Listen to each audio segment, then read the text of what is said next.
Hi there, it's Sharon Locked. Love, Loans, and Lifestyle. Happy Saturday. Almost Love Day. We have our guest in the building. My co-host is here. We're missing a few of the other co-hosts. We just want to send out healing vibrations to CEO Lexi, All Things Couture, and our savvy investor, Crystal Lewis. And of course, it's me, your girl, Shavana, giving out all the financial information out there. What's up, great big world? So we have Pastor B. Jordan in the building. Pastor Jeanette B. Jordan, right? I saw the B. And we have Michelle Mason Wilson in the building. All right, ladies. This is going to be a good show. We got the pastor on deck. I know, right? So we got the the anointing in the room. So that's right. the good thing. That's right. Praise the Lord. Shavana, what are you going to grace us with today? It's a surprise. Okay, bring on the surprise. It's a surprise. Only because it's you. It's a surprise. Well, bring on the surprise. I know how much you love those 3-letter people. So, see, you can't even wait. You just had to come and say something to me first. Well, you're first up, batter up. So we want to hear. No. Our guest is first. I want to hear what the pastor has to say. Don't be passing the buck. That part on radio. That part. Look, I was ready to be anointed. I just wanted to know. I was ready, excited about this. All right. It's always good to see. Coming up, when I was coming up, I've only always seen male ministers and pastors. So as time went on and, the world changes, of course, we see more females and women out there just passing the word. And it's not a title with just evangelism or someone coming from the mother's board or the nurse's board. It's good to see females in this role, in this powerful role, I must say, and just to get the anointedness from them, and just to see their reasoning and see them standing in the pulpit is like so amazing. Like, it still baffles me today. And I have a female minister, and just to see that is like, wow, a woman can really do this. Like, a woman studied just as hard as the males do, and like, that's just so enlightening. Like, I'm just super excited about that, if nothing else. Hallelujah. Amen. Amen. So what do you have for us today, Shavana? Well, this is the best segment of the show. So, okay.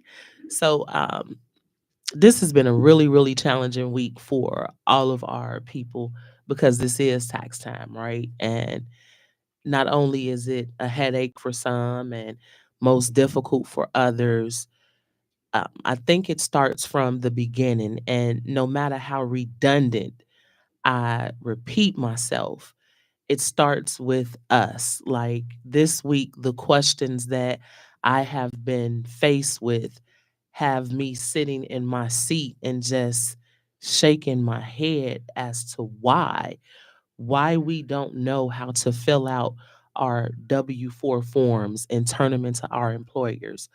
Why don't we know the difference from being a W-2 employee versus a 1099 contractor? I can tell you. How is it that we don't know that if we're not paying any taxes in, when it's time to file taxes, we're not going to get a refund? How is it that we don't look at our check stub? All we're concerned about is if the money hits the bank. But the check stub is what's most important, because the information that's on the check stub eventually gets transferred over to the W-2. Why don't we know this information? And it's just baffling to me that we don't take the time. Again, we don't have that urgency when it comes to that. So I have a question for you. Yes. Have you checked the pressure in your tires? I don't drive. I take the bus. No, you driving now. No, I don't drive. Okay, you're riding in a car though, right? I do ride in the car. When you were riding in the car, did you check? I definitely go by and kick each wheel just to see if it's hard. You kick it. That's Not like looking. hard. That's like looking at the check stub. That's like looking at the bottom line. You know that, right? But at least I take the initiative. But Though. let me tell you, that's the whole thing. That's the equivalent. That's not your profession. That's not your lane. So you kick the tires and they just look at the bank and they don't look at the whole check stub. So you got to give them the same amount of grace And because technically, I do. according to our journal orders or whatever, we're supposed to check the pressure of the tires and make sure the car's safe, right? It's a lot of things that come with having a car. That's a responsibility that I never signed up for. So as long as I've been on earth, Chicago has the best transportation ever. You can get anywhere you want to get to on the bus, the train, the metro, the pace. So as long as that's available, Well, the question I is, can get around. Well, it's available, but is it safe? Is driving your car safe? What happened to you on the way here? Oh, when the lady turned out in front of me? Right. Driving.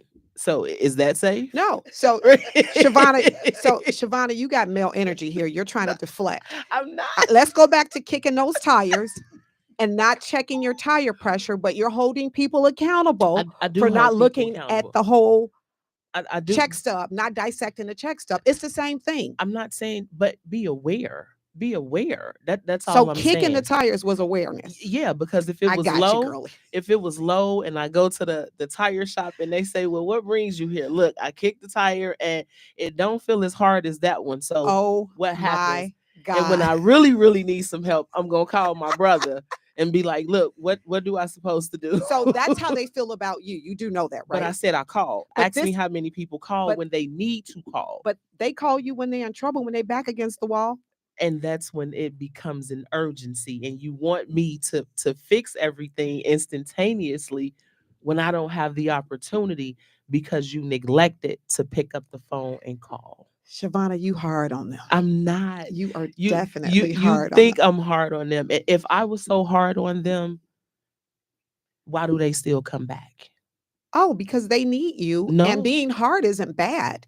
It's just that you're hard. You're holding them accountable, but I want you to give them a little grace like you do when you kick those tires. I do. I give all my clients grace. I give them a little bit too much grace because when you can come to me and say, I just don't want to do this. Like, how about you just come to my house and get everything and, just tell me when to send you the payment. That's it. I resemble that remark. I resemble that remark with dealing with that. That's not my thing. So I differ. People that IRS, justice, credit, those things, people tend to defer because they're difficult. They tend to defer. And I get that. I totally understand that. And again, that's why we're in the business of educating our people. We put up information. I talk to people consistently, even if it's just about how to fill out your forms, because I've noticed that over the past few years, maybe even before COVID, companies stopped hosting training classes where they sit a group of people down and they say, hey, here's form W4, here is form ILW4, or whatever state you're in. This is how you fill out these forms. This is what it means to go exempt. This is what can potentially happen. So companies don't offer that anymore.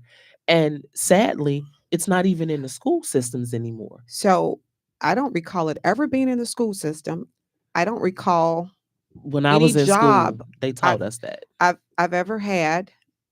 Reading is fundamental. It just kind of tells you right there on the forms. It is. Reading is definitely fundamental, but if you don't understand what's down there, it's not so fundamental. Well, you will soon come to understand because it happened to me. At the end of the year, you're right. Like, and then you go visit human resources, and then they break it down to you. So sometimes, and even now, human resources will defer you to talk to someone. They will tell you, well, sit with an accountant. Well, we have AI now. We have Google. We have accountants. We can go on your website, and a lot of the CPAs and accountants, you guys give that free information. So we definitely do, but how many people utilize it? That's the question I'm asking. How many? You hard on them. I utilize it when I need to, Shavonna. Do you? I do when I need to. When there's a need for me to address it, I address it, but I'm not scouting out daily. So are you prepared for your accountant yet? No. He's used to me. No. He knows what's going to happen. We have a relationship and he knows I'm going to have to do what I'm supposed to do. He's going to have to source some of the information on his own. I'll get him what, he knows he's fine. He's gonna have to pull teeth. I pray for him. I do. That's because why. because I have clients like you. I have a client that calls me. He tells me every year we sit down and we meet. Shavana, I promise you, next year it ain't gonna be like this. See, I'm gonna be ready. I don't make promises I can't keep. I ask for grace. He asks for that too. In the midst of him making the promise, he says, Shavana, look, I promise you, just give me a little leeway. Just be patient with me. I know you gonna call me and I know you gonna text me, but man, just give me a little bit more time. And every year tax time come around at the same time and he's never ready. And it comes around so freaking fast. The same time every year. It's almost like I blink and it's here again. I think I'm being tortured. No, you're not being tortured. It's just that you're being held accountable. There's a difference. No, being held accountable is not making me give you my money and to disperse it in the way you see fit. I don't even have any say so in how they disperse funds other than voting. That's it. So no, it's not accountability. It's more like strong arm. You just don't want them taking your money. I would prefer for them not to take my money. It's like a mouse reel, right? The harder you work, the more money you make, the more you have to make in order to pay the IRS. But it's not just about paying them. It's not just about paying them. What about, let's use the state of Indiana. They have not only you have to pay federal tax, of course, but you got state tax. Yeah. You got county tax. You got local tax. Illinois doesn't charge local and county tax. Baby, they get it in other ways. Yeah. They are probably the highest in the country. But it's not on your W-2. Well, it's coming out in other ways. One of my contemporaries did a research, right? He did some research and was doing some paper. I think it was his thesis. He was doing some research.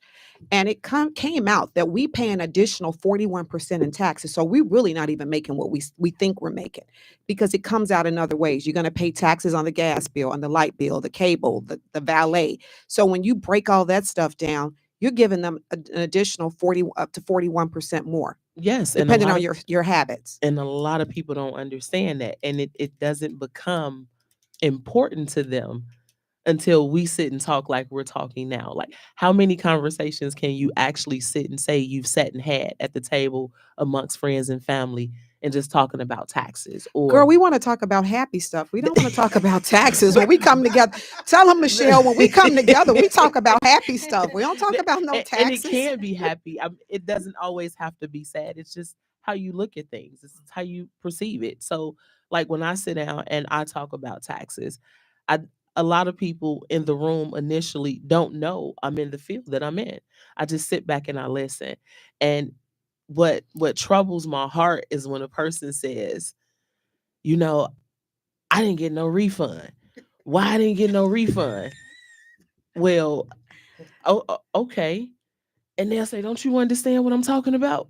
Yeah, I haven't gotten a refund in 12 years, but I know why I don't get a refund. Why don't you get a refund? I don't know. Ain't nobody told me nothing. Have you asked the questions? Man, my homie doing it this way, so I did what my homie did.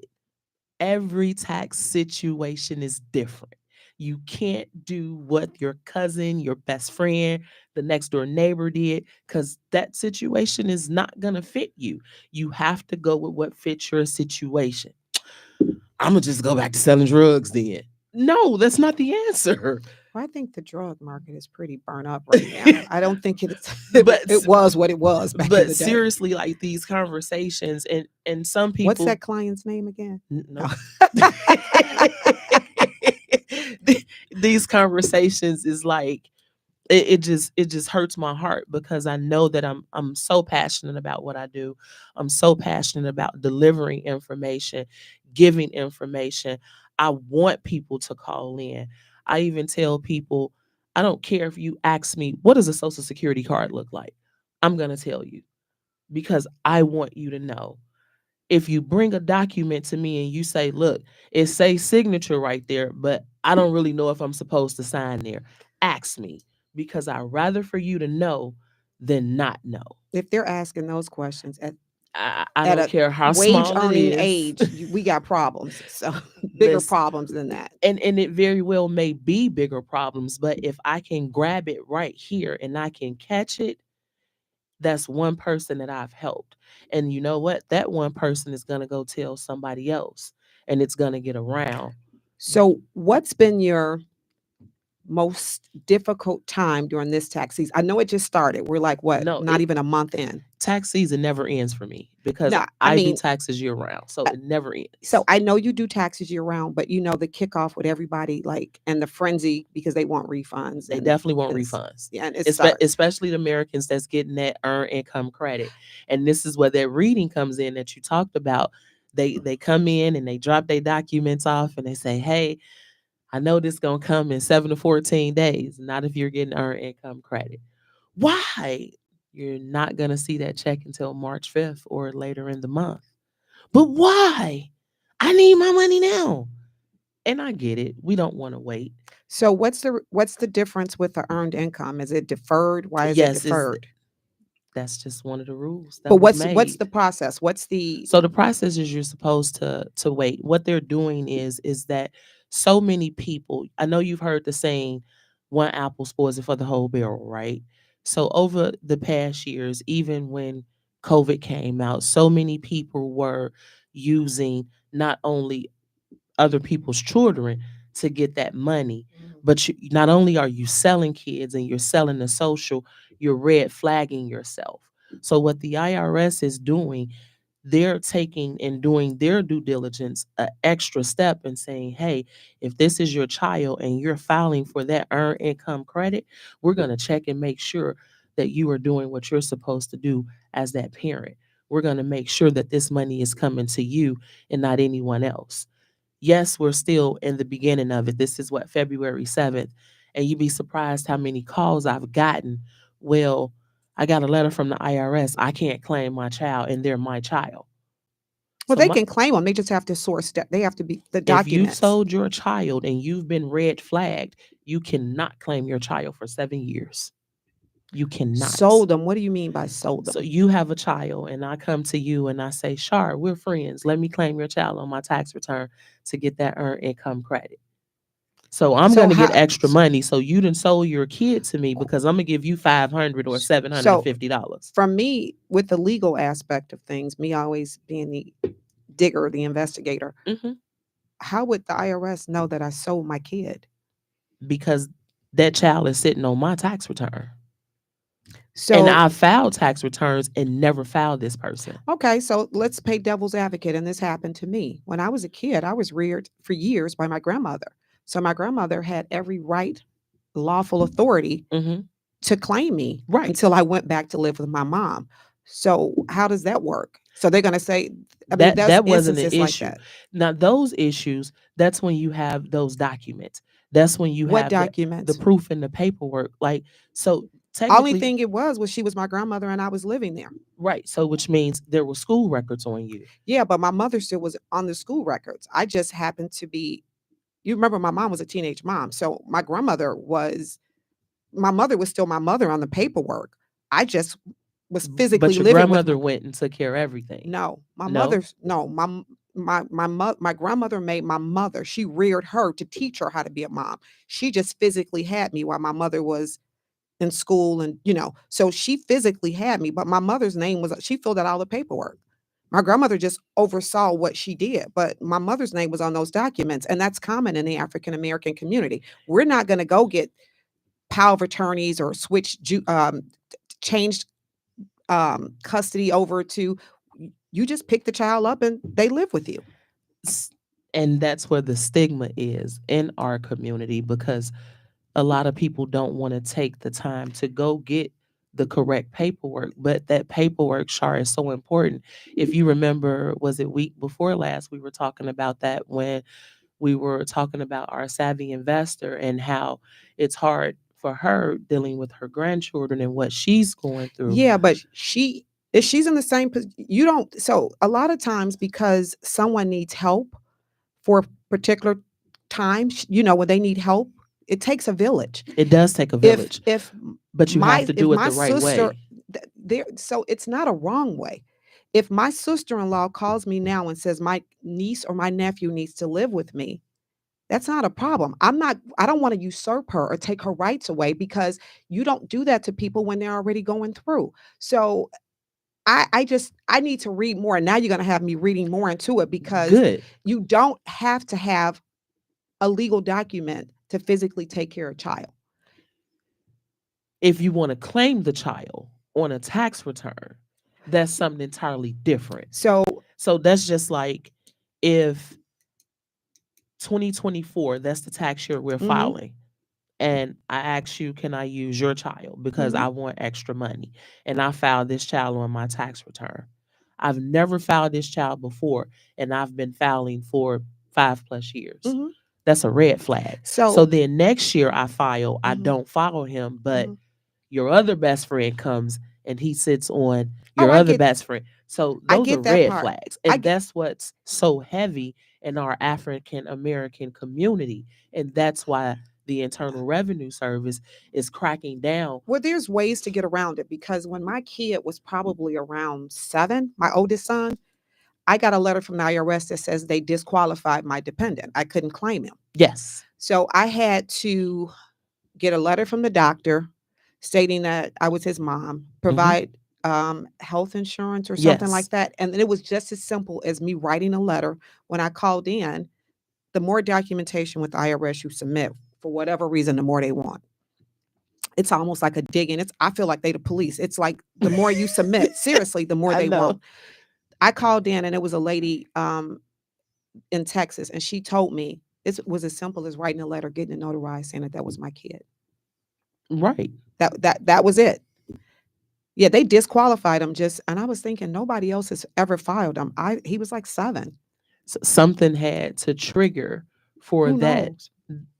disallowment to come to you, because that letter is not just gonna generate. It's not gonna up and say, well, hey, today is Saturday, we're gonna generate this letter. It was easily remedied, because I kept sending documentation in. I saw the list and I kept sending documentation in. And the more documentation I sent in, they never told me about the letter. The lady said, just send a letter and get it notarized and say that's your son, and that's it. That was it. I never had a problem, Ever going since. forth. And that's Mhm. because you went and you signed and you wrote a letter and said, hey, this is my child, this is my responsibility, I'm signing off and getting this notarized, which means someone is signing off on my document. And so this is my proof. I'm just sick of those people. Why are you sick of those people, Sharp? What have they 'Cause it's done to you? oh my God, it's always something. What I think overall is that they just want people to fall in line and do as they're supposed to do. And in some strange way, they they want you to reach out to them.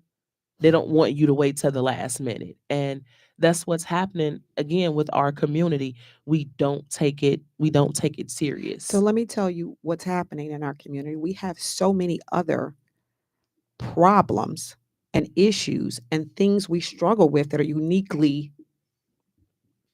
particular to us, that they probably don't have time to reach out to the Internal Revenue Service, nor do they want to, because they have a heavy load on this side. And they do, but what's alarming about that is they make time for it when it comes time to file a tax return and they don't get a refund. Wouldn't you?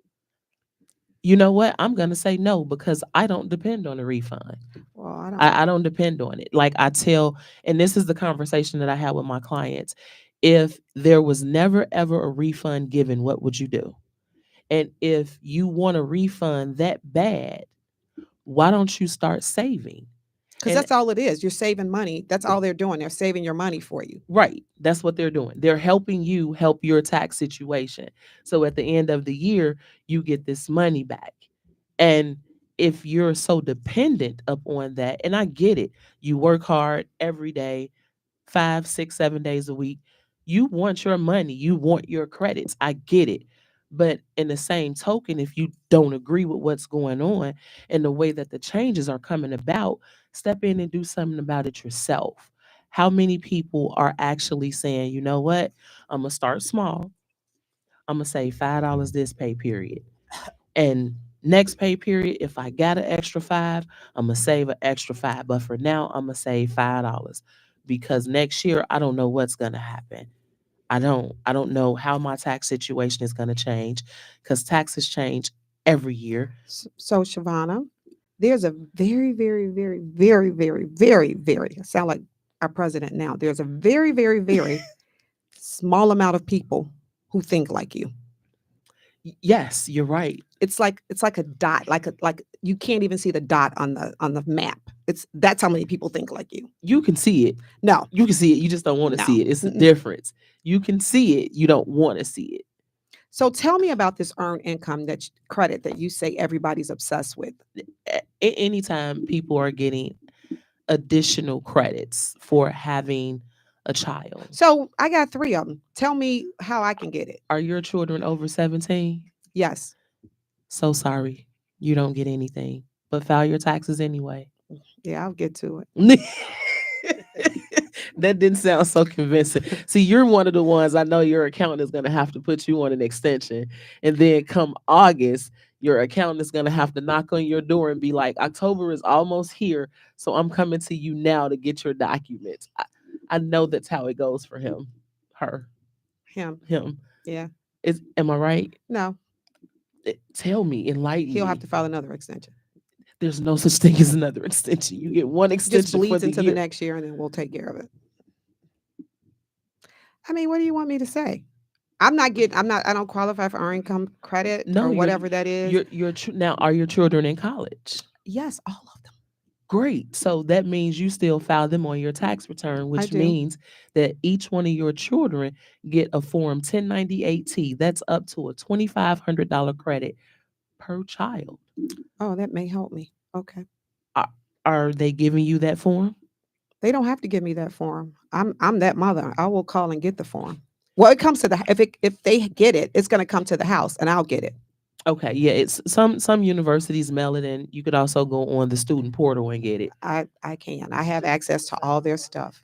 I'm sorry, what did you say, I Pastor? thought the student had to sign off on that the parent can get the information from the school. I think my oldest son, they just automatically mailed it out, and when I didn't get it, I just went to the website, punched in his information, and they told me how much money I got for my oldest son.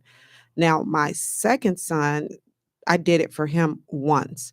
So now all 3 of them are in college. So we'll see what happens. But you only get 4 years. So my oldest son is in post school. He's in law school. He's trotting along with that.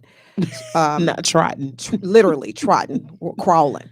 He got to start somewhere. Well, no, he's just taking his time, and it's just wearing me out. But the other 2, I know I can get it.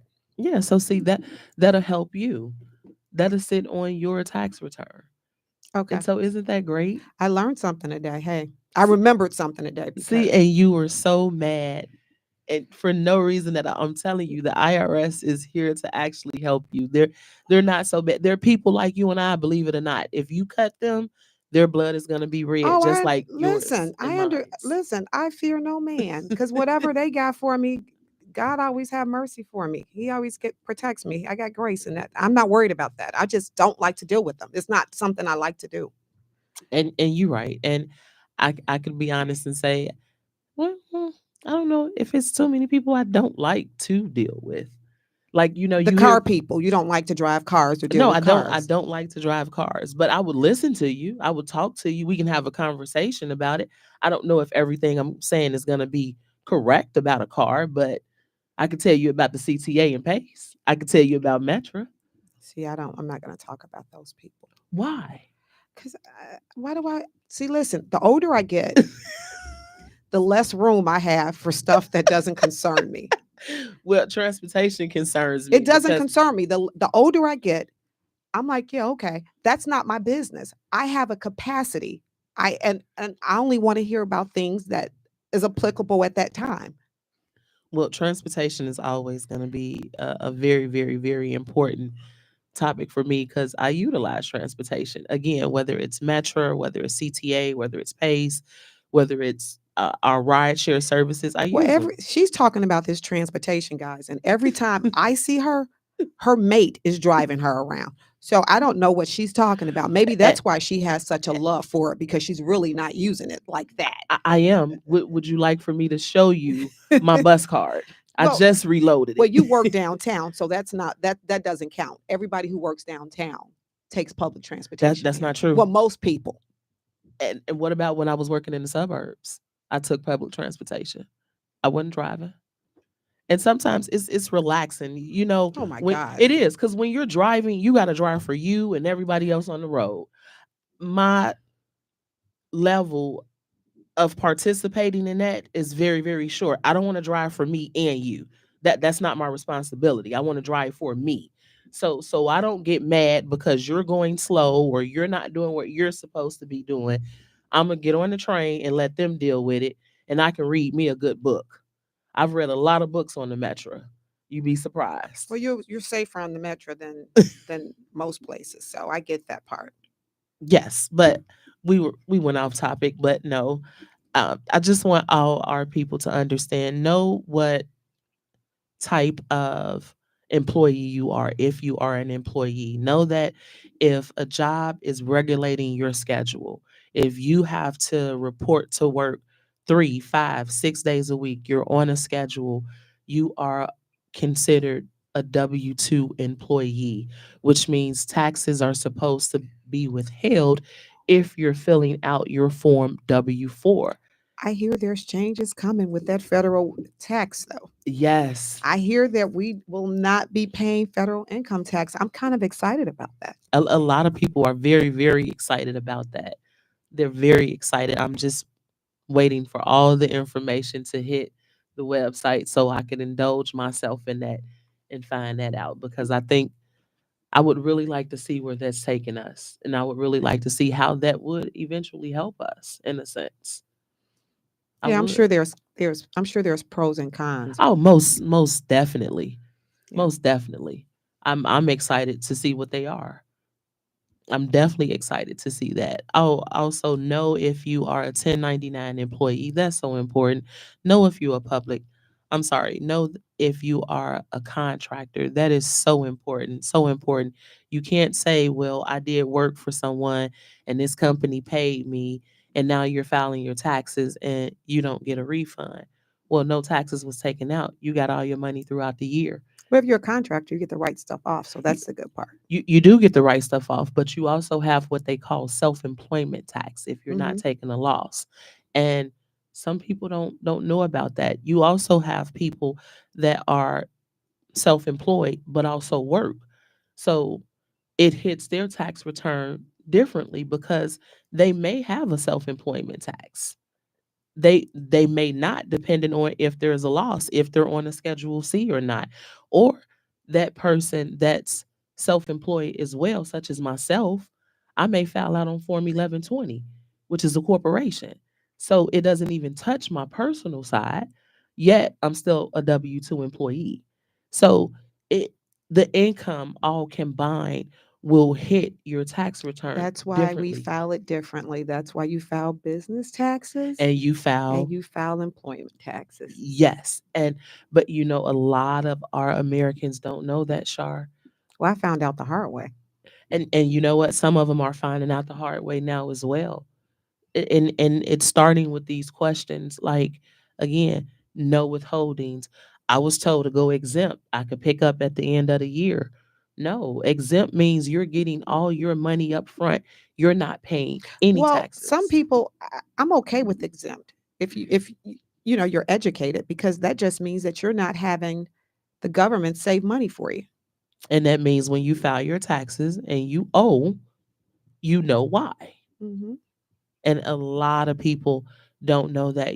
I sit down with so many people every day and I go over the 1040 line by line. And the people look at me in astonishment like, I didn't know that. I didn't know that.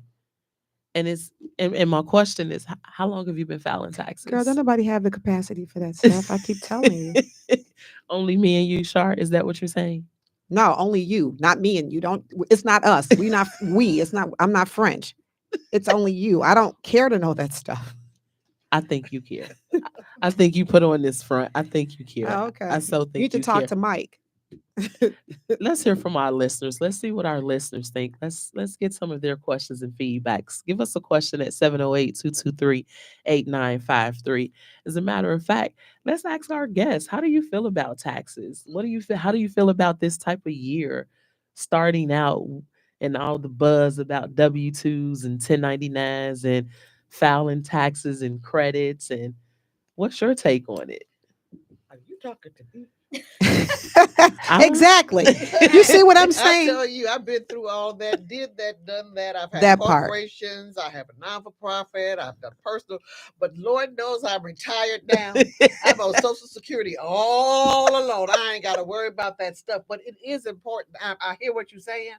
I depend it on my accountant, my CPA. That's what I do. Just at the end of the year, I just want to say, here, this is what I got. Now you put it in these little Kindred pockets. spirit. You put it in these little pockets where you need to put them in, and you make sure I get a return. I didn't care. I mean, that's what I would do. But then I did realize that it put a lot of pressure on me at the end of the year, trying Yes. to get all this stuff together. So I did learn along the way, like at least every quarter, to try to get my receipts or to try to get all of the information that my account needed, so that Mhm. she would have it before the end of the year, so she would not have to file that extension. Because and we you used to didn't do have that all all that the time. pressure on her. Yeah, and it's that's pressure on her, and then she enjoyed doing what she had to do. Yes, of Before course. it was a tug of war between she and I. Like I said, if I'm gonna pay you, Mhm. you go on and do what you got to do, and let me sit back and Kindred enjoy my spirits. refund when you get it. But I you mean, heard what she I said. understand. She said she gave all the documents. She was willing and helping her accountant get to that finish Well, line. I do Whereas it. you, I'm snappy and right, for no irritable because reason. I have 50 other things going on. So you got to remember, you boys are a different entity to raise. So I'm on them. I'm all in their business. I'm checking grades. I'm looking at check stubs. I'm all in their business. So you're managing three other people. I got my mother stuff going on, right? I got my stuff going on. You got to be a friend, a girlfriend. I mean, it's a lot. The business, the job. I'm watching. Sadly, it impacts me whether I know it or not. These people are committing suicide at just At young ages. not at young ages. It's the ages vary. I just spend a lot of time at night in my quiet time trying to figure out the whys. I know how I feel, but there's something wrong because it constantly happens. I don't want to see another I'm sorry. I don't want to see another reach out. I want us to figure out how to mitigate and end this. And I respect that on that level. And I also feel that same way about taxes. Like, how can I step in and help? How can I step Did you in just even compare the more? taxes to the No, people dying? no, I'm not comparing it to people dying. You're not listening. What I'm saying, Apples and She oranges. said, "Yeah, I understand. I I feel the do. same." I said I do understand and I feel it, and No, and I these are law respect that. enforcement officers in the city of Chicago who are taking their lives. So I think they would be okay with getting in trouble with the IRS not filing their taxes. I think it's, a lot more. It keeps me up at night thinking as to why, how to fix it. I'll dance with the IRS and play with them if I can bring these people back. You know what I'm saying? Okay. All right. So are you saying there's financial stress that possibly is causing? They can't figure it out. So I'm trying to see how. so my thoughts are they want you to, my thoughts are just me being me and talking to other people. My thoughts are we feel alone. There's a spirit of isolation. If nobody tells you every day or one day that you don't you're special or thank you, and they're always dumping on you in addition to your own internal personal things you're dealing with and your personal problems that you really don't have any control over, be it a divorce, a breakup, financial, Family. family, illness. If nobody tells you you're worthy, all that begins to wear on you. And if you don't have that special relationship with God, when you get in that space, if there's no light in there anywhere, it just takes you down. Mental And your health, mental work for illness is people, I have to real. be careful how I word this. When you feel like everybody and everything is out to get you, you can't, when you're wrong, you're right. And when you're right, you're wrong. So there's no balance. It sounds like you have layers and layers of life Talk in your mic. stressors. Talk in your mic. No, I was saying it sounds like, Shar, you saying you guys have layers and layers of life stressors, and that can be very traumatic. In addition to what you deal with daily. Daily. What you deal with daily is never, when you show up, it's never to somebody to say, hey, thank you for coming. It's low vibrational energy. It's rah, rah, rah. It's, it's, you see the worst of the worst, mostly on a daily. You internalize that. There's times that I dream about something I saw 20 years ago. And I'm like, where did that come from? It's in your subconscious. It's there. And when you're going through and you're struggling already, you're holding that gate. Everything is back there. And I've noticed that when I go through difficult times, all the stuff from when I was 3 years old that I didn't remember in my subconscious, the enemy floods me with it. Oh, I didn't get a hug. Or, she looked at him and hugged my brother and didn't hug me. Just silly things like that all come back to the surface when you're dealing with all the other things you're dealing with. So it's we're going to have to find I So can't. When you're dealing with that, then what do you do for your mental health? What do I do? Mhm. I get into normally a fasting, a praying, or I have my sister who is one of my prayer partners, or my mother. My mother walks the floor on my behalf, petitioning heaven for me a lot, and I know because I could feel it. Um, so it's That's a it's blessing. those kind of things, and then I do things, the affirmations, the scripture. And I always try to overpower what's happened to me. I've reached back in my memory bank because there's a crap load of times. Each time that I've been low or things have happened to me, God never let me hit the floor. He was always there to scoop me up just in time. So I remind myself this time will be no different. I don't know how other people deal, but that's how I deal. I have a foundation of faith. I have a foundation. I have a relationship with God. I've even asked that little Jonathan to pray for me. And He's a worshiper. So those are my things. a lot of people don't have that, Shar. The fact that you can internalize that, not even just having the relationship with God, but just having someone that can pray with you and for you. A lot of people don't have that. They don't have those resources. They don't know about the resources that's out here, because when the mind starts playing with you, that subconsciousness, y- you're bound to flip. Anything can happen. And So I think what happens with that, you're taught that you're law enforcement, you can handle it. You can handle anything. you're supposed to, And because you're you law hold it. enforcement. There's a lot of that subconscious holds a lot of information. It holds a lot of hurt. And it's subconscious because you don't deal with it on a daily basis. We laugh. Just think when you go along and you're having a great day and then you think about a loved one that passed or the birthday comes up, those Yes. memories come flooding back. It's the same thing with that. I don't think it's just law enforcement. I Like, think it's everybody. we're living in a season, and we have been in a season. We're living in a season, and we've been in a season for a long time of traumatic experiences, and so people have to come to a place where they feel comfortable with talking about it and sharing with people. Like, I grew up in a household where you keep house business, Exactly. So you Me didn't, too. Don't tell you nobody. didn't talk about those things. And so those type of life situations and teachings, because it's almost like a classic condition and you don't talk about it. You have to come out of that. And then you also have to set aside the stigma. Because, when you say to people, I'm going to talk to my counselor, or I'm going to seek some You're looked treatment at for mental differently. health, people look at you differently. I think now in these times it's becoming a little bit more acceptable You know, And yes, it to is. talk to somebody. You know, people use different terms. Some people say my life coach. Yes. You know, some people They say give them my different counselor. And names so you don't feel embarrassed by I it. think that we are gradually moving towards healing, and then part of that healing is also looking back at your inner child. Like you said, you go back. Well, a lot of people don't know to do shadow work. They don't, and it's hard, and it hurts to do shadow work, to know where this came from. This behavior was derived from something. So a lot of people don't know to do that.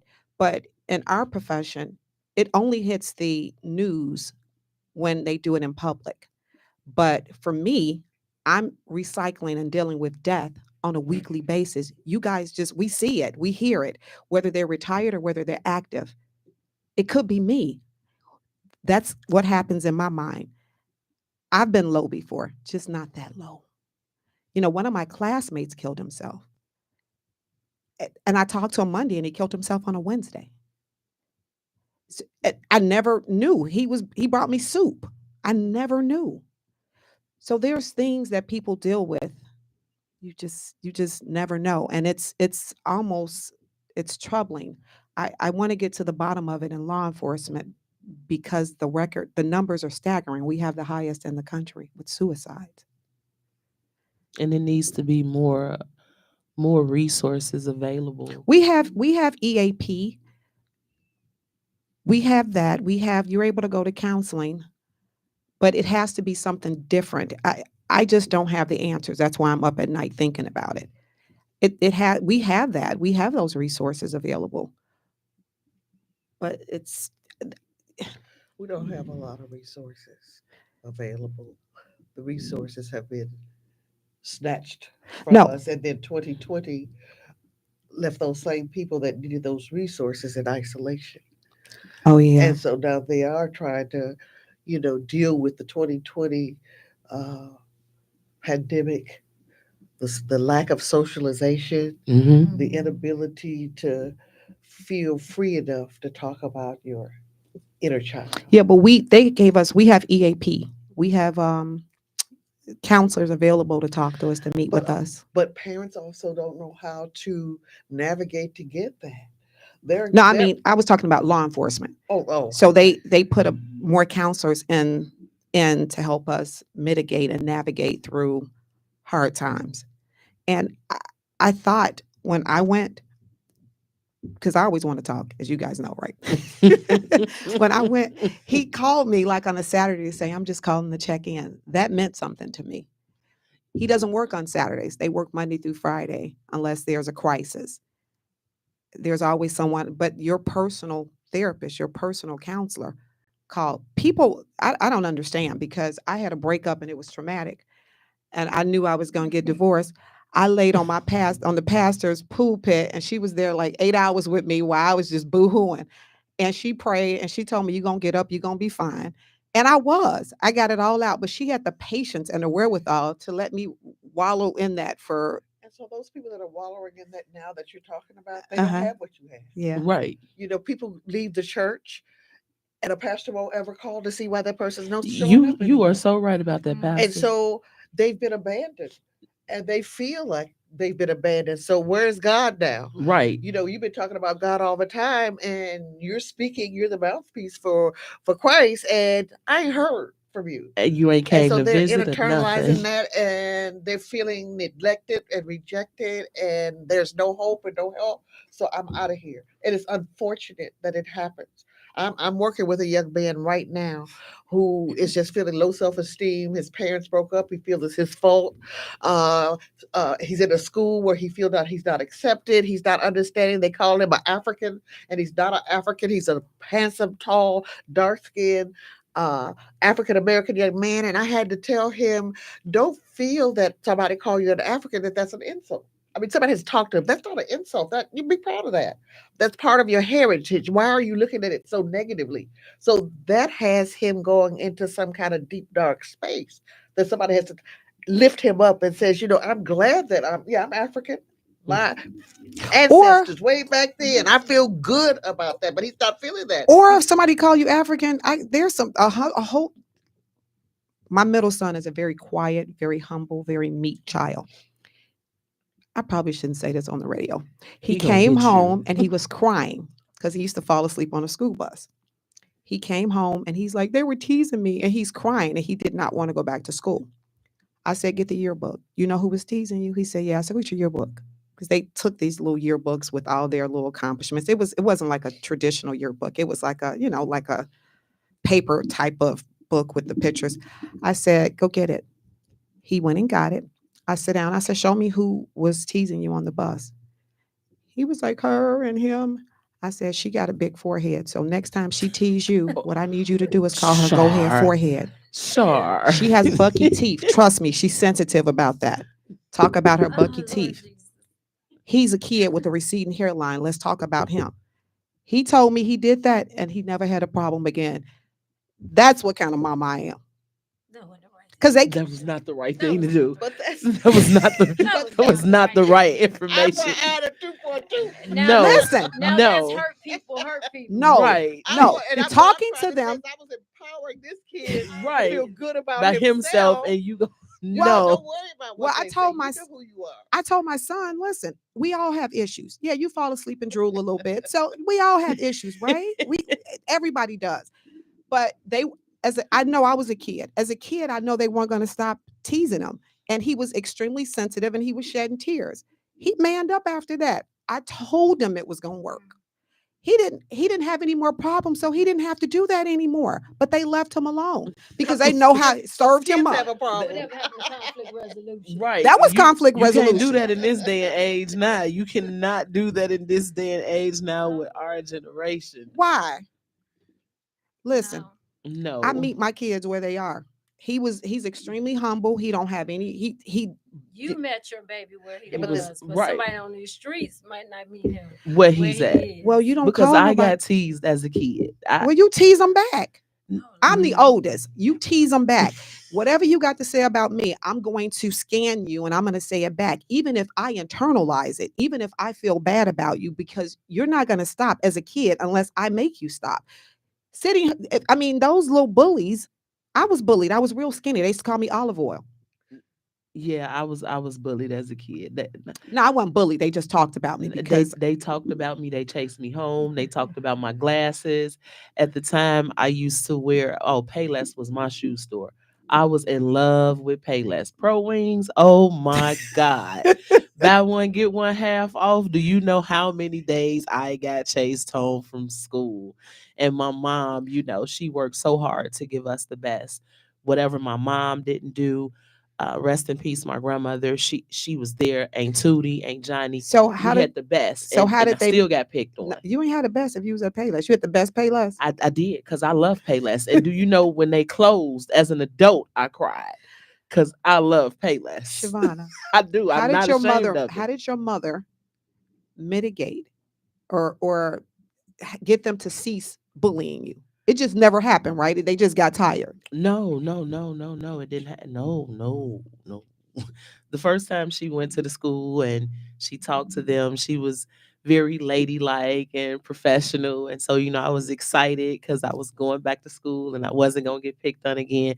Got picked on again. And I guess my mom wasn't feeling at her best that day because I came home crying because I got chased home. And she told me if I run in her house one more time crying, it was going to be me and her. And I knew I couldn't hit her. So I had to find a solution. So I found some more other kids that was my size. And we got together as a unit. And, I didn't get chased home for the next few weeks. But I stood up for myself. And I personally accepted that, hey, I am larger than you, but I'm larger than you because I think my mama can cook better than you. We have cake every Sunday.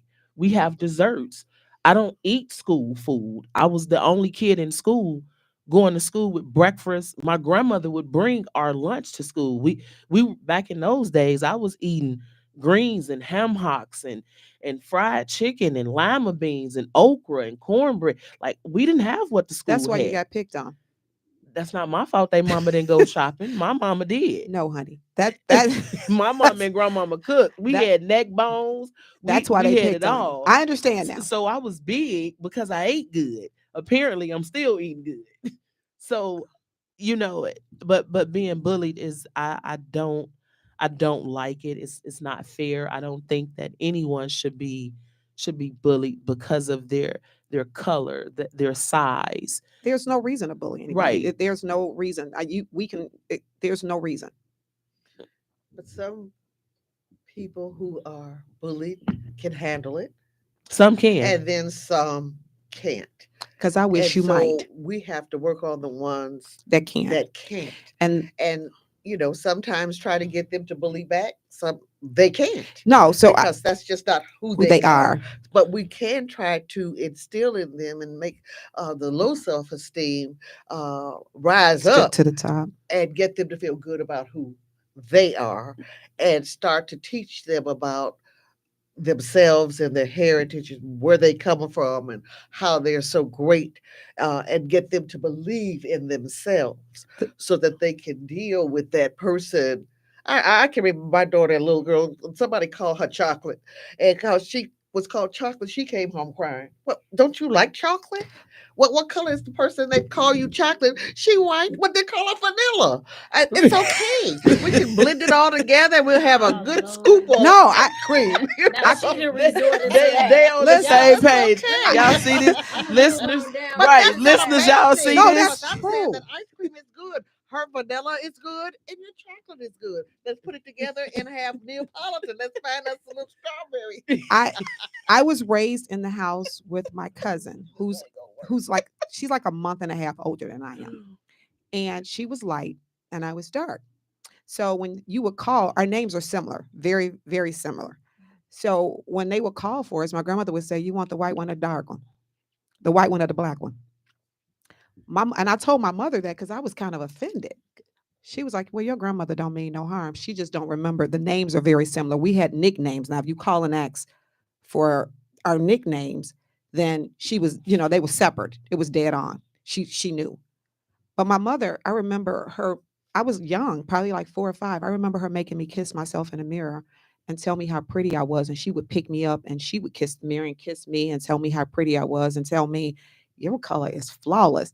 So in my mind, she really created the little monster that I am as far as the confidence in how I look, because none of that matters. She was just like, "Oh, girl, you better than somebody light. Don't worry about them. You in your own lane. You are amazing." She would tell me and have me kiss the mirror and tell you so pretty. She would have me, and when I thought about it as a teenager, I was like, "That's so silly." But guess what I do? Sometimes when I'm brushing my teeth and I'm having a hard day, I tell myself I love her. I tell myself I'm sorry if I made a bad decision the day before. She started that.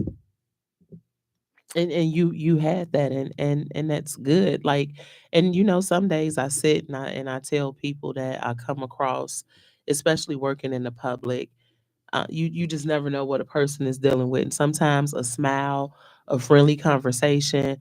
At work, I'm the sweets lady. Anytime you come to my desk, I got candy, because candy will cure anything. And if you come after 4 o'clock, we're gonna walk up the block and go get a bottle of wine, because wine cures everything. And sometimes just that interaction of helping people and just being there and motivating people helps. When I'm at my lowest, it's nothing for me to say, "Wait a minute, girl, what is your problem? Do you know I'm in love with you? Do you know the roads and the hills and the mountains I will climb for you? Girl, you better get up out of this and stop playing." Positive self-talk. So Right. And I sometimes that helps. But then it's other times when that conversation doesn't help, and I need that person to come in and check me. I need that. And a absolutely, lot of people don't have that. absolutely. So our guests here today are amazing individuals, and s- they are caregivers in the sense of emotional, physical, and those type of things.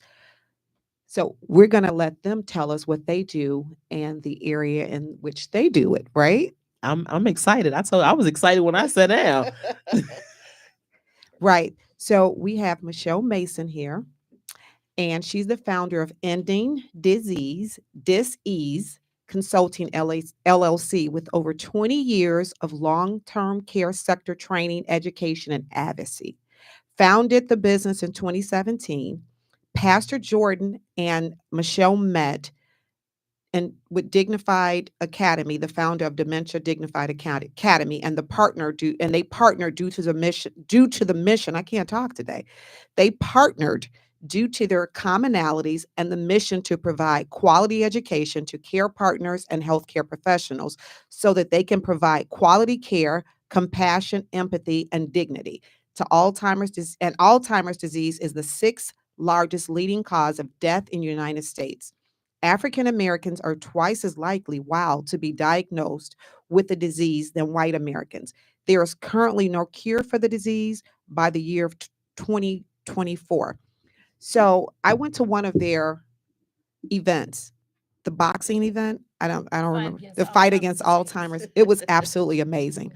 I ran from here to there. It was unmatched. It was to a boxing match in heels and some heels and some heels. I had a dress and some heels, but I was here, and we had an event. We had that. I forgot what that event was called. Which one? The event The where business summit. the business summit. We had a business summit that day, so I was really busy. I ran from one end of the town to the next. So I want you guys to tell us about ending dis-ease and Dementia Dignified Academy. So Michelle, we'll start with you. Where do I start? Where At do the you beginning. start? At the beginning, At the right? beginning. So, when I first started on this journey, it was back in 2005. 2005. And so I can say back then that it was my job, but Okay. it was my passion. I know today that it's my ministry, it's part of my purpose. It's what God want me to do. He's given me the responsibility to advocate for those that look like me, people of color, people that live where I live, and those that have been suffering in silence. So when I looked many, many years ago, I thought about the fact that what would I do if my mother needed care? And so when I saw what it was like for our aging population, I was just disappointed. Wow. Staff weren't trained.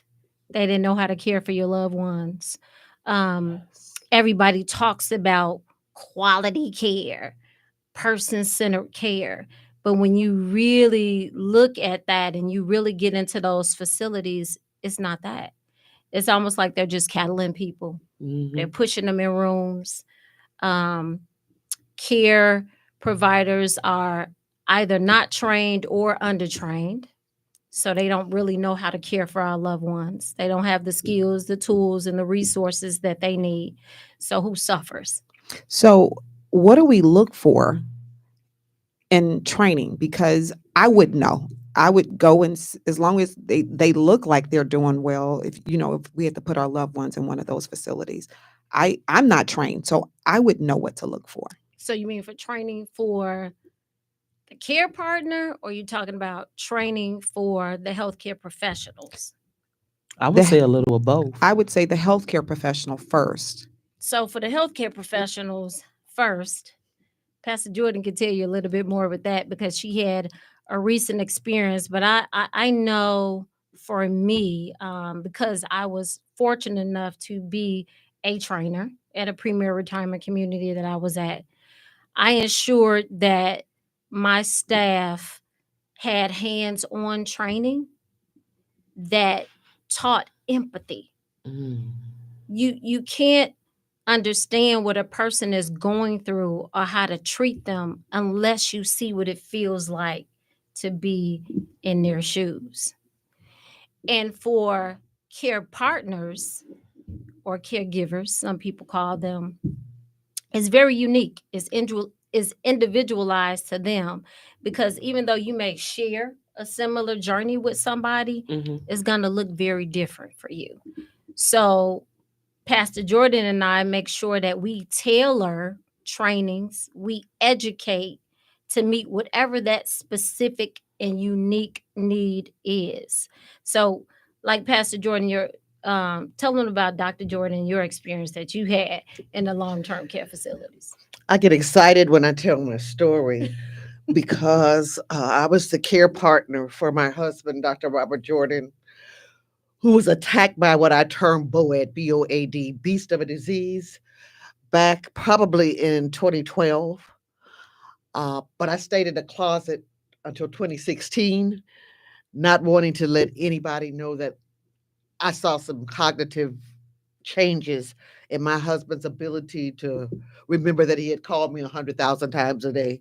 I failed to tell folks that, my husband lost his phone and couldn't remember where the heck it may be. And I find it in the freezer in the kitchen. Wait, Pastor Jordan, that happens to me. But finally, Right, and he me was a too. pediatrician. He was still going to in the office. He was still examining his babies. He was still diagnosing things on point, writing prescriptions. But the thing that he may do in his office was examine the baby, have the mama take off the clothes, examine the baby, fine, baby gets dressed, and then he'd go back to take the prescription, but forgot he had examined the baby and have the mom take the clothes off again and examine the baby all over again. He was so wonderful and loved by all. The parents would had the baby clothes off on and off. They just said whatever Dr. Jordan said, they would do it. So they were like me. They were in denial that something going on here. So Right. eventually in 2016, my children and I realized that we got to do something because he is definitely having some memory issues. So I tried taking care of my husband at home from 2017. I was one of those people that said, well, we had been married 55 years then. Oh my God, So what a blessing. my bowels kicked in. I said, I stood there in 1962 and I said, for better, for worse, for richer, for poor, or in sickness and in health. And this is the sickness and in health era. I'm going to take care of my husband till the end. I'm never going to put him in anywhere. And I quickly learned that you never say never. Because talking about care partners, I didn't know anything, Char, about dementia. Had never really thought about Alzheimer's. My grandparents and others I had seen with memory loss. My father had a memory loss. But you just said, "Oh, that's just old timers." Mhm. Old timers. We never even put a label on, but he was in his 90s. So this is what happens in their 90s. You start to forget. Yeah. So I just had a hard time, coming around as to what I didn't understand it at all until, we had to have him to retire and he came home and then he started to become aggressive. He started to become, physical and started to use language that he never called me a name that we had found. We would never call me that. And I said, oh my goodness. And I would get angry and fuss and ready to pop him upside his head. And he called me a name. I'm ready to go at him. And and God says, come on, calm down. Because it's not Calm him. down. This man, this is not who your husband is.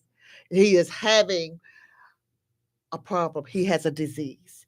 And I had to open up my eyes and I had to pray and get myself ready for the journey that I realized that may be going on. So I did. I calmed my mind down. I called the Alzheimer's Association to say that, I hear that you guys give information out about Alzheimer's. Can you tell me something about it? And my daughter referred me to a book. It was called Circumference of Love, about a wife who was married to an architect.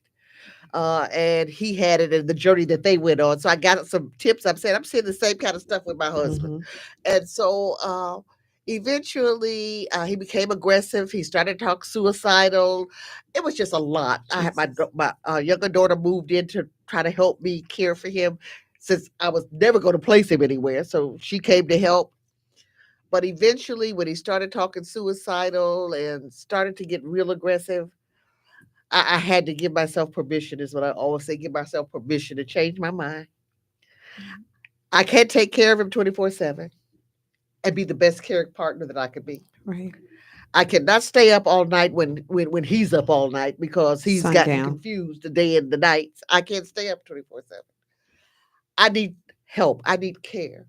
And so we eventually had to have him placed in a long-term care facility. But that's when my journey really, really started. And I learned, not only did I not know about what to do for my husband, neither did these healthcare professionals. And so I had to go in and establish some rules and regulations for the Jordans because you all don't know how to treat my husband. You don't know who he is. You've not taken any history on him, and you don't know what his personality was like. You don't know, what he likes to eat. You don't know how he likes to dress. What do you call him? So I had to go in and establish some rules and regulations. This is Dr. Robert Jordan, and you will call him Dr. Robert Jordan because that's what he knows. Mm-hmm. He likes to be dressed impeccably, so you will dress him and you will clean him. And he likes good food. And so those things, and I had to make sure that these things were going on, that they were going to happen. But I realized that the healthcare professionals, the CNAs, they didn't know. They just knew about coming in, changing the linen, throwing some clothes on him, sitting him in the wheelchair, leaving him sitting there all day. No, he will not sit here in his room all day. He will be in the room with the activity director, doing some activities and some socialization and all of those. So I could talk about that part all day, but as I was in my prayer room praying to God as to why does this happen to my husband? Why a man that loved what he does? We were married 10 years with 3 kids, and he decided to go to medical school. Why? He loves what he's doing. He was the first African American chief resident at Rush Presbyterian St. Luke Hospital. I mean, he has this history going on. I mean, everybody loves Dr. Jordan. Everybody knows Dr. Jordan. Why did this happen to him? And so God, of course, says, why not? It doesn't discriminate. He's okay. He's fine, but I have an assignment for you. Oh, okay. I hear you. And your assignment is to advocate for people who are living with dementia and Alzheimer's. So what are you going to do about it? You're going to learn all that you can. You're going to talk about your journey. You're going to help somebody with the things that you're learning. And so this is where I met Michelle at one of the Alzheimer's community education forums. I met her there and we started to talk. She would tell her story and I told my story. And before we know it, we were connected at the hip. And then I decided to found a nonprofit. I says, we need to help caregivers learn how to care for their loved ones with respect, with dignity, with love, with compassion. We need to do that. And I've done some things in trying to make sure that my husband is respected. And I've done things that I call them clinical trials. I did my own little thing to get him to learn how to eat when he couldn't eat anymore. When he forgot how to chew his food. And they wanted to put in a feeding tube. And no, you're not putting a feeding tube in. I'm going to watch this. I'm going to teach my husband how to eat again. And I did that. Little tips that only me. Amazing. I'm going to teach my husband is going to get out of this bed and be able to sit up in his wheelchair again. I'm going to exercise him. I'm just going to just love on him because that's my main man. And I'm going to make sure that wherever this journey leads him, we're going to all do it with dignity and we're going to feel all right about this thing. And people are going to see that and they're going to want the same things for their loved one. And so that's kind of what I did. And we founded Dementia Dignified Academy. And we have just like soared. We have people calling us every day, 2 and 3 and 4 times a day, said, my loved one has Alzheimer's. Do you have any, information or things that you can help us do? And so we're being called, we're doing community workshops. We're just doing so much in this area because we don't want to talk about it. In our community, we do not want to talk about it. And we have to release the silence is what we say. We have to release the silence. Pastor Jordan, not only are you navigating us in and training and in the area of dementia, and you need to be teaching us how to be wives. All you said, the hair bumps on my arms, rose up. I want to go rub on my wife now. What you just said, we need to hear that and hear that and hear that because it's gone. You know what else she said, Shar? What really stood out is she said that I took vows, and it said for better or for worse, rich or poor, sickness and in health. What stood out to me was she put them in a place that was best for them. Mm-hmm. Then she went there and she said she did her own clinical trial. That part. She went there Mhm. and she taught them how to chew. She made them respect him as Dr. Jordan. Yes. Yes. That's because you a have wife. to do that. It's not how we feel when things are great. It's not how we feel when what Let it out. I Let wish it I knew out. that 20 years ago. Mhm. Yeah. I wish I And knew that. yeah. But that's what, but it's now. So what for whatever reason God made this happen now, Yes. it's what we're running with. We hit the pavement running. Anyway, anytime people ask us, well, Michelle will tell you, I'll say, yes, let's go. Mama Jane, we're going somewhere every day. Yes, we are, because we got to tell the story. There's not one person that you meet that has not come across someone in their family or someone that they know that has had this beast of a disease attack their loved one. Somebody knows somebody, but they don't know what to do. Witness. I'm a And living so what witness. happened was, during my time of taking care of my husband, I journaled Mhm. from 2014 until Wow. 2023 when he went home to be with the Lord. He's just been gone a little over a year. Yeah. And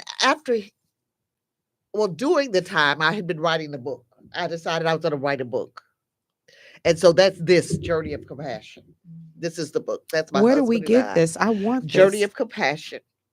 And after I looked at my journal, I said, this will be a book. And this book is not only telling my journey, Telling but the it story. also gives tips and things that I did wrong, and then things that I learned through my journey how to do it right. Mhm. Because we'll learn that a lot of the stuff when we first start off is going to be wrong. We don't know. But with patience and love and care and insistence on this is my love. This is my mom who raised me. This is my dad who I love so much. This is my sister. This is my friend. It doesn't matter who. Yeah. It'll tell you the things that we went through, or how you get angry with someone in your family that's not stepping up to the plate like you think they should step up. Well, not everybody can do what you do. Have the capacity. Everybody's not been Where do gifted. we get this book? Me. Off the website. Oh, you. Okay. Off our website. I But need let to me buy tell you it this. today. Yeah, Yes, I want to buy that. this is a myself. book from suspenders to stethoscope. Dr. Jordan wrote this right at the end of his in 2016, 2015, 2016, we started to write this book with an author. It's an authorized biography. So we used our publisher who would listen to Dr. Jordan and then write for him.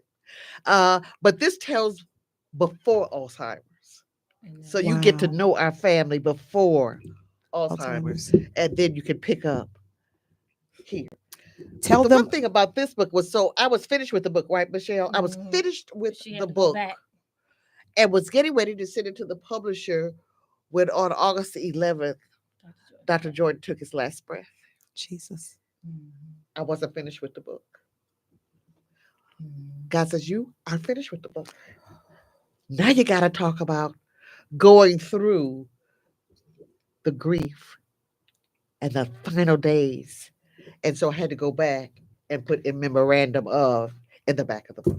I see that. So And then also what to do after your loved one is gone, because the journey still doesn't end. It doesn't. right. You know what I I mean? always say that I turn my what is that? My pain into purpose. My pain into purpose. My grief into grace. And so I can go about and doing this. And people say, you just be smiling and talking, because God told me this was my assignment. And everything that God does is good. And it's very good. So he had a plan. I don't know what it was. Jeremiah 29:11 says, God has a plan he has for you, but it ain't to hurt you. So it wasn't to hurt me, but it was to give somebody else a future. And help somebody else that was And we going forgot the through. gift you had. You had a dynamic husband for a I long. did. Yes. 61 years. Jesus. That's a long I struggled time. liking somebody, Pastor Jordan, for 61 days. 61 years. Oh, Oh, wait, you my said God. 61 That was, days. this was my main man. This was my golfing partner. This was my lover. This was my cook. This was my chauffeur. He was my everything. And I worked with him during the 38 years that he was in practice. We did it together. We did it together. I love it. But you'll find that's in here. I need both of those books. I need these books today. Today. How many you have with you today? Today. How many many books do you have with today? you today? Oh, they're in my car. Oh, okay. We're getting these books. I'm going to gift this book to my significant other. Michelle was so gracious.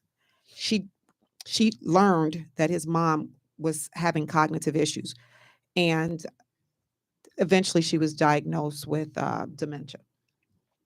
And she gave it to us in doses because he wasn't ready to hear everything. But she was able to tell me everything he needed to do, what was going to happen. And I was able to filter it through discernment when he was ready to hear it. She's in a long-term care, like memory facility. And he goes there to visit. And it happened exactly the way Michelle said it was going to happen. And I don't know if I told you thank you, but thank you, because he wasn't ready when we first talked about it. He wasn't ready to process it. He wasn't ready to deal with it. But all the information you gave me at the appropriate time, I was able to give it to him, which was extremely helpful for us. So I'm going to get him this book, these books. Wonderful. And I Thank wanted you. to mention one thing to you. Males are so underrepresented, and people need to know that males are caregivers too. And they need support, and they need support in a different way because they process things very differently. So you were very, and I remember that well, you were very supportive of him. And as you said, you gave him things in doses and you gave it to him gradually. Because he wasn't ready. It was too much. He wasn't. I tried initially and I broached it. And when I got that response, I think you told me that. You said, Shar, I don't think he's ready right now. And I said it to him, and he wasn't. He did things in his time. And it was just, she had no one else. She had him. I watched him, and I was against him putting her in a facility. I was just like, no, she's your mom. You got to take care of her. But I was seeing the toll it was taking on him because he had to feed her 3 times a day. He had to stay up. He had to change the light. It was a lot of things that went into that, as you know. And that definitely that happens, and you have to realize that you cannot be the best caregiver that you can be if you are not taking care of yourself. He did. Yeah, because I was finding myself up. I tried to be up 24/7 and wasn't happy about it. And I knew this journey should not be a sad one. And so when I placed my husband in the long-term care facility, I said, these are my helpers. Yes. I don't look at God placed in that. These are the people that are going to help me take care of my husband. So they work for me. And so that's what I did. I called a care plan meeting, and I sit down and I let them know I was lead caregiver. I am the lead, and this is what we're going to do. And they embraced that. Someone just told me the other day, I think we were talking, and they said, they must have been scared of you at that long-term care facility. I said, no, because I made it open that I was going to be caring for my husband, and what I did for my husband, I'm looking out for all the other people that were living with the same thing. So what I could do for my husband that was positive was going to roll off on the other folk that were there. Many of them whose family never showed up, and who's dropped them off like laundry and forgot to go back to get them. When I saw that they were not being treated with dignity and care, I would, yes, like, a CNA, come over here, Miss So-and-so needs to be fed. She looks like she's hungry. I can't do it. Y'all know I would if I could. So they got to say, here come Miss Jordan. Let's get going. And I applauded them when they did things right. I befriended them so they would take care of my husband. Smart. And I felt safe and comfortable with leaving him at the facility that he was at. Although I moved him from one when things got rough. Say, no, he's out of here. No. And then, because I was gone in 2020 almost for a year. I got stuck in Atlanta when the pandemic first came out in March. Oh, wow. I contracted COVID in Atlanta, and then the world was shut down, and I could not come back home until November when they opened the world back up. So no one could even go into the facility either. Right. And so they did FaceTime, which was wonderful. And so I made sure that we were on FaceTime every day. so I could see him physically to make sure they would continue to take care of him and continue to give them tips on, okay, now y'all know y'all giving him his bath every day or y'all, so just staying in contact and letting folks know that you have not abandoned. Yeah, he goes to the facility probably 5 days, 6 days a week. Yes. He's there. He goes there. It's a part of his. And and another thing, my husband, when he stopped eating, I says he probably don't like this food. We decided I cooked some greens, pureed them fellas, got him some mac and cheese and pureed that and took it up to him and he started to smack his lips. So they remember things from the past. They'll come conjure up. So you have to treat them the way you would want to be treated. So it was just a lot of good stuff that I wanted to share, not just with Chicago, my neighborhood, with the world. I tell Michelle, she said, what? I said, girl, we going to be known throughout the world because we're going to help everybody to take care of their loved ones the way that I learned to take care of Dr. Jordan and the way that Michelle knows how to implement programs to get, our focus and our mission and our vision out to the people. But you were talking about caring for loved ones. We got to also remember, because we push this a lot, that the caregiver, remember earlier we were talking about mental health? Yes. That the caregiver has to care for themselves. Yeah. Because 70% of caregivers talk about how stressed they are in navigating this journey. So they have to know when to say they can't anymore. Like you gave yourself permission to say, Dr. Jordan is going to go into the long-term care facility. Yeah. But there he's going to receive extra support. But I am still the lead caregiver and our presence is going to be known. But that also allowed you time to take care of me, to take a breath, to take care of you. We see in a lot of situations, care partners end up getting sick. And sometimes they end up passing before the person that they care for. I've seen that a lot. It happens.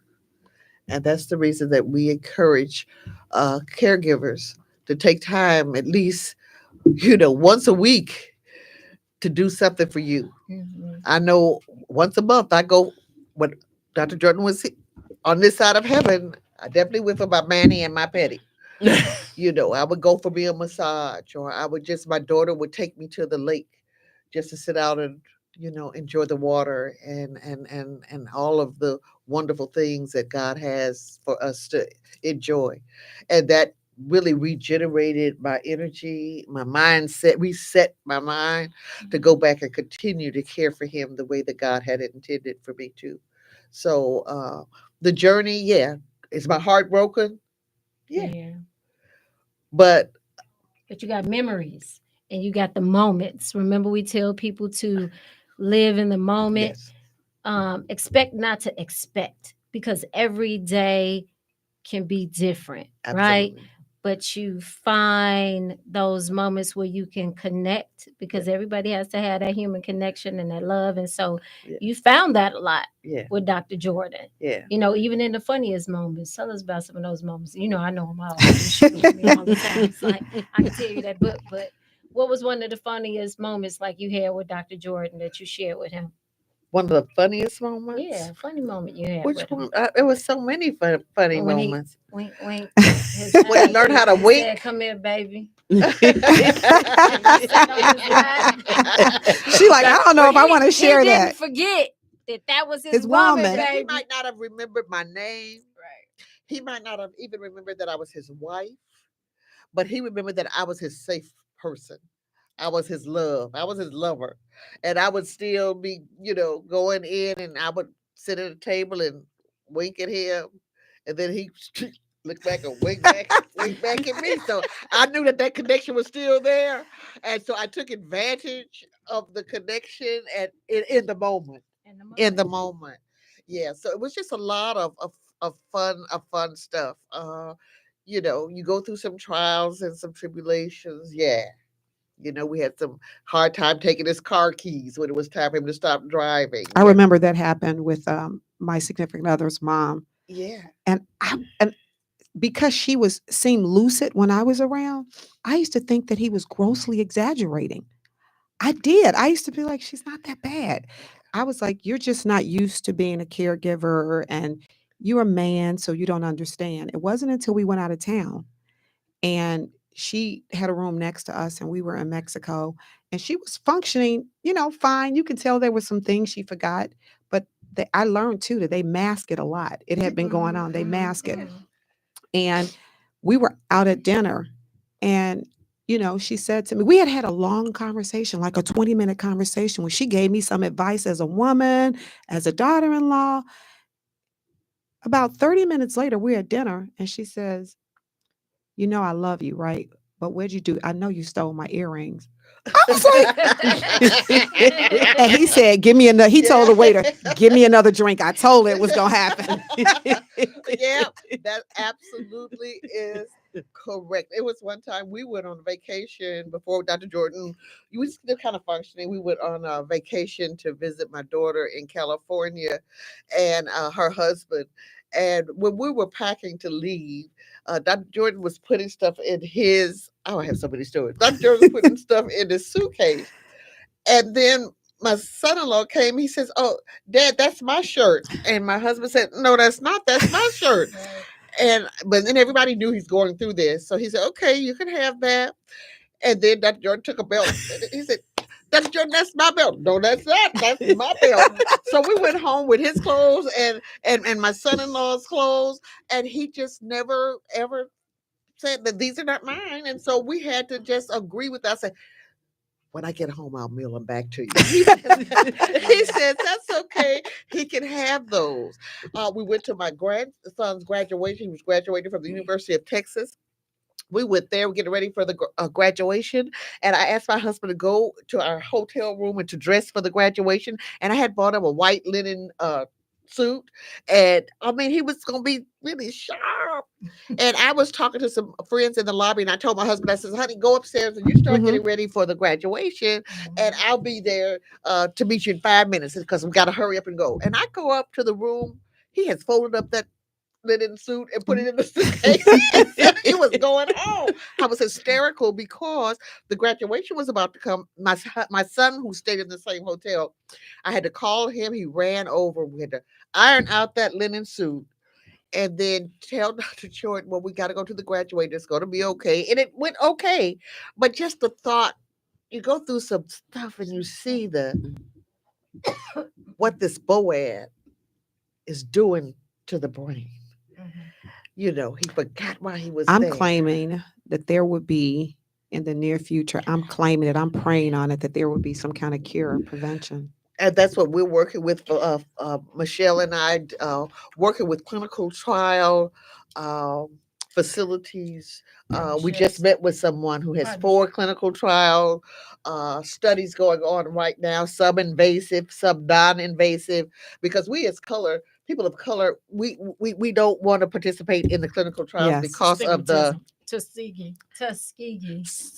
Yeah, Tuskegee. The Tuskegee experiment. Syphilis. Yes. Clinical trial study. We realized they were using us for guinea pigs. So from that's our mindset. And that was so many years ago. That's our mindset, though. That's our mindset. We don't want anybody to use us. But we're trying to open up that narrative to say that there are people of color who are doing clinical trials. We want to help us. Right. And so we're working with this clinical trial facility where we will be able now to go out and talk about the safe clinical trials that's going to help us to help the world come up with a cure for Alzheimer's and dementia. And I wish I hope I'm around when it happens, but if not. Yeah, and then to continue to educate on what places us at a higher prevalence, right? The diabetes, the hypertension, the cardiovascular disease. My family comes from the South, so I'm used to the hog maws and the pig feet and all of that. I don't eat that anymore. I don't do pork either. The importance of lifestyle changes, the importance of higher education, the importance of socialization, the importance of keeping your brain and your mind stimulated. We have been set back so much now because of the new technology. When we used to read newspapers, Remember phone numbers? You knew everyone's Yeah, phone People number. don't know Yeah, yeah. nobody phone numbers anymore. People don't even know their social anymore. You ask somebody, "What's your social?" Let me go check. What's so and so number? Oh, let me go to my phone. Yeah, Mhm. yeah. You can't get around without that phone anymore. When remember you used to remember the streets. Yes. And because I Now sit back and wonder, how did I get from Chicago to drive to Louisiana? That On map. my on the GPS. map. But Remember the you map. have to, yeah, you go to AAA and they can map it out Get your for you, map. so you know how to get there. But even before that, before we knew about AAA, my parents just used to know you go out this highway and you turn when you get to this gas station. So Landmarks. yeah, Landmarks. right. I'm a So, landmark girl. but now we don't even do that. Like I was lost. I know this city. I was born in this city, and I know east from west, north from south. But all of a sudden, I was lost in this little area, going around in circles trying to find this address.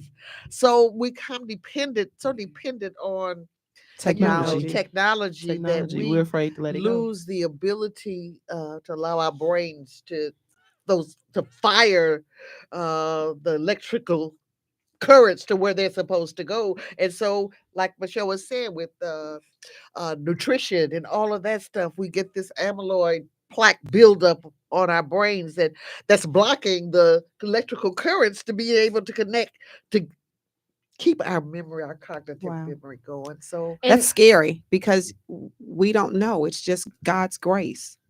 but I was gonna add to that. When you notice something different, we have to get into the habit of going to our providers and letting them know that there's something different. Now I know, there are disparities. Sometimes you go to the doctor, they're not even really listening to what you're saying because they got that 15-minute or that 45-minute cycle time and they're getting you in and getting you out. But we have to get into the habit of making our needs known and going for regular health visits. yeah, because I talked to my primary care physician and asked, did he make a cognitive assessment a part of the annual visit when you take your loved one or yourself? And they don't. I mean, we go for our annual mammogram. The men go for their annual prostate uh, blood work, or cardiovascular. We go for that, but they forget about the brain, which controls all of that. So why not give a cognitive assessment to see if there's any slippage, in memory, so you can get early diagnosis with early, treatment. So these are some of the things that we're talking about, and that too could be a clinical trial study to see if doctors who, in fact, did the annual assessment caught something early on versus the ones that didn't.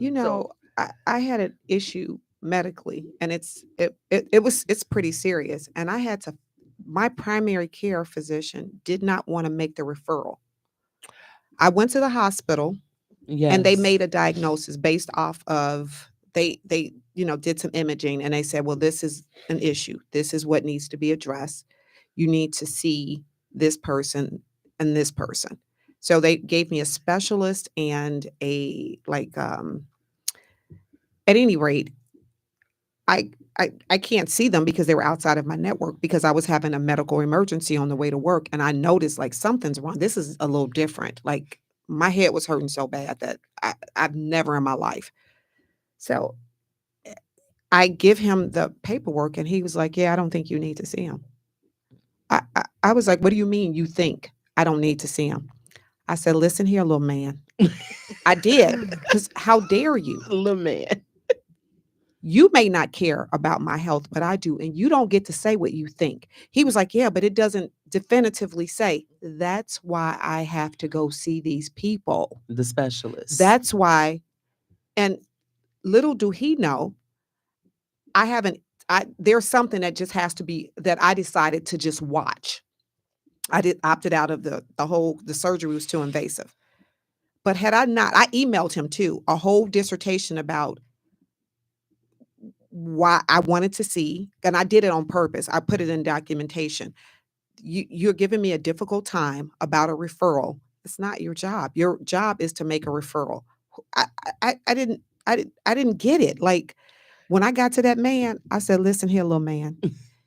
if you don't make this referral, make sure that your actions line up with everything lawful, because you're going to have to answer. There's going to be some consequences to decisions you make. He wrote that so fast and got me out of there. Because he was tired of you. That happened to me today. Like, I literally had to argue, not so much as argue, but I had to get stern with my physician.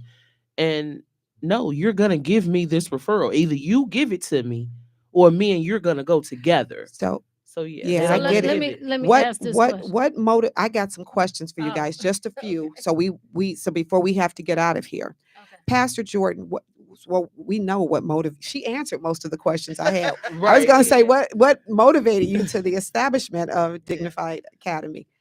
Used to care of my husband been- who had been attacked by this moed, this beast of a disease. How does your organization set itself apart from others focused on dementia and Alzheimer's disease? Okay, well, we've included just more sensory Hands-on, habilitation, how to to live, non-pharmacological and approaches. pharmacological. That's what sets us aside. We believe in Non-pharmacological. essential oils. We kind of to not replace all, but as a first choice, using essential oils. Let's say, for an example, they give melatonin to go to sleep. Well, we say, why not give lavender essential oil? Because that's the purpose of the lavender. So you can rub them down with You can rub them. You can dispense it in the air. You can put it on your pulse points. So how would you get someone in a facility to do that? You would direct the You can ask the or- facility. You can let them know, because it's your choice. It's your care plan. Okay. And you can ask them to allow you to try these essential oils, or you can bring them in yourself as you are visiting your loved one, and you can dispense that to them. You guys did such a great job breaking down what you do, who you are, that you basically answered They answered all all of your the questions questions. without you even having to ask them. So you guys have some upcoming events. I want you guys to share those upcoming events, because we're going to be out of here in a few Okay, minutes. Michelle, do I have to? Oh my God! I think did we send them all to you ahead of time? You 'Cause we did, have but a I'm full gonna calendar for I'm gonna everything. allow you guys. She talked about something in Atlanta, so you can So pull we your have some more. So in April, we are going to Atlanta to speak on. We're doing a presentation It's on the- the journey of compassion. Is April 10th through the 12th. Mhm. Is that Okay. correct? So you want to save that date. Also we have Creek Monique. On the 15th, we're going to Crete Monique. We're sponsors and a vendor at their Black Expo at University Park Town Hall. We'll be disseminating information, and my book will be available. We have something coming up at the Life Covenant. Yes, I think the best way to find out everything that we'll do is to encourage everybody to go to our websites. Yes. Okay, and we're gonna put it And on everything is we're gonna put it listed on on our page as websites. well. Yeah. So we'll tag it on our page as well when I'll have it uploaded with all the dates on there. And on the 20th to the 7th of March, I think, we're teaching with the city Dementia of Connection. Mhm. with Dementia Connection, a caregivers association that have members that they want trained. So we'll be teaching members to be Dementia Connection specialists. March the 23rd, I think I'm at the DuSable Museum. They're having nice. a big rooted in dignity expo. Okay. And I'll be on a panel with First Lady Moss of Trinity United Church of Christ. There will be Danny Davis and all of Chicago's finest will be there. And of course my part will be talking about dementia care. Rooted in dignity, they talk about ending And life, care. ending of life, life. Mhm. end of life. And so we're just all over the place. But we do want to talk about, we have a support group, virtual support group that we do every month. Fourth Sunday. It's the fourth Thursday. Thursday of every month from 6 p.m. to 7 p.m., where we invite caregivers to come on that platform together with professionals and people that can answer questions, and we have input from them, and the people who are on that are caregivers get support from one another. So how do they join this support group? They can go on our website and they Yes. can find out that information, or they can email us. We have an email is dignified at dementiada.org. And they can just email us and let us know that they're interested in being a part of our support group. And I make sure that their name goes on our invite list, and they will get the link, the time of the day, and then they'll be there forever until they tell us to take it off. Great. I also have one last question. How do care participants, what do you guys, care partners, Mhm. how do they get the training? You guys provide training for care partners. How do they get the training or participate in your training? Again, they can find that out on the website because Okay. we choose days, and they can go in. We just finished up a training January the 30th and 31st, and I do that. That's my husband's birthday, and I can Oh, tell that story later about how we celebrate 2 days. But this is our second year, and I celebrate his birthday by doing the training on his birthday. But we'll choose another day coming really soon that people can go on and sign up for that 6 hour a training to become a dementia connection specialist. And for those health professionals out there that need CEUs, we give 6 CEUs also during that training. amazing. So can you guys give us your email address? I mean, not email, well, email too, but your website and your email address. So if someone is out Yeah. there listening, they could get a hold of you guys again. You got it? Dementia, our website is www.dementiada.org. www.dementiada.org. That's the website. And our email address is dignified at dementiada.org. Our email address, again, is dignified at dementiada.org. So they go there and they can find all about us, our phone number, our contact information, and we try to get back to everyone as soon as we can. And then we also want them to know, Pastor Jordan, we don't just certify for dementia connection specialists, but we also do individualized, personalized trainings at any time. So if someone comes to us to say they want to be trained in communication, non-pharmacological approaches, behaviors, or anything like that, we customize programs for them. Trainings. Outstanding. Very much. It is. So it's been a pleasure for you guys to be here. I've learned so much. I have information now I'm even going to take back to him today. This book, Journey to Compassion, everyone needs to get this book. And I want From Suspenders to Stethoscope, because I fell in love with her passion talking about her husband. So I want to read that love story. Didn't I tell you I was excited about today's show? Exactly. I So- cannot wait to read those books. Yes. So, you'll find his first love letter to me in here. oh my God, yes, I got to read this. And Have you say read this? you have both of these books in your car, right? Have you read this, Michelle? I know the story because I'm with her. Oh, every so day. you have it even close. You have the Right. memories. You get the emotions with it. Right. So, I thank you guys for joining us this Saturday. I thank the viewers. I have a class, JBO Training Academy, for your conceal and carry needs, February 15th, February 16th of next week. Give me a call at 844-426-6232. We're sending healing energies to Crystal, the savvy investor, and CEO Lexi. Guys, get better soon. Yes, because miss it's you. Love Day and we're sending all the love. I'm wishing you guys a happy Valentine's Day, because it will be after Valentine's Day when we talk to you come back. guys. Remember, love conquers all. And I'm going to turn it over to Shavana. Yes, and I'm here to always help you at www.anointedaccountting.com. That number is 312-837-7219. And CEO Lexi Crystal sending healing vibrations, love, peace. Get well. We love you all. Remember to find us on all social media platforms at the Super Business Women Show. We're on YouTube, Instagram, Facebook, and we'll see you next week. Bye-bye, big world out there. Bye, my children who I didn't say hello to. up there. I was so engaged. Normally I say hey to the I see people Allison online. Yeah, the I didn't- whole I time, didn't and then say- she was like, "You could have Girl, said I didn't say something about nothing you to too." nobody. Do you hear me? Oh, that's what she said. I was so engaged that I didn't even pay attention to it. Do you think of me when you hear love breakup songs? Do you think of me and want to apologize for your wrong?